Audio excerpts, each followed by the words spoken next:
ఇలాంటి మరెన్నో వీడియోలు చూడడానికి like, share, subscribe and comment. ఈరోజు ఈ వీడియోలో 2025 సంవత్సరంలో నారద మహర్షి జయంతి ఎప్పుడు వచ్చింది? నారద మహర్షి గురించి తెలుసుకుందాము. భారతదేశము ఒక విశాలమైన భూభాగము.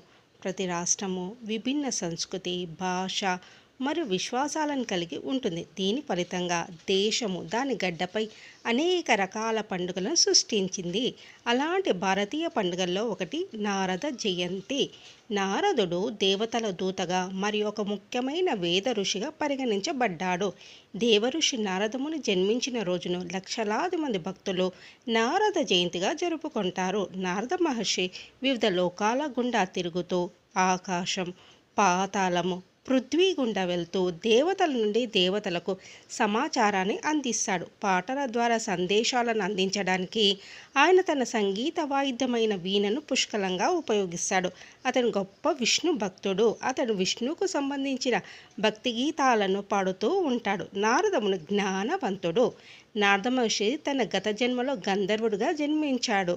ఆయన విష్ణు భక్తురాలైన ఒక మహిళా కార్మికురాలి కుమారుడు. ఆయన తల్లి ఋషులు మరియు సాధువుల ఇంట్లో పనిచేసేది. ఆయన సేవలు మరియు భక్తి కారణంగా ఆయన పూర్వజన్మలో సాధువులు నారదుని ఆశీర్వదించారు. కాలక్రమేణా ఆయన కూడా విష్ణు భక్తుడిగా మారారు.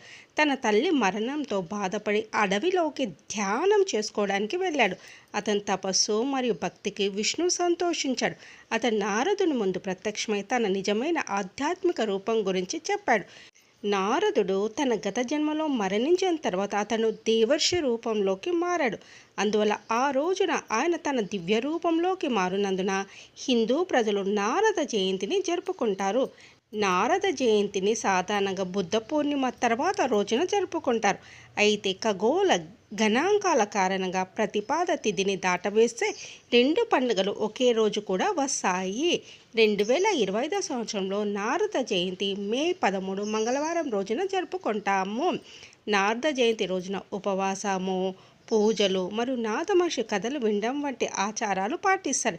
ఈ రోజున సూర్యోదయానికి ముందే స్నానం చేసి ఉపవాసం ఉండి నారద మహర్షికి మరియు విష్ణువుకు చందనము, తులసి, అగరబత్తులు, పువ్వులు మరియు తీపి పదార్థాలను సమర్పిస్తారు.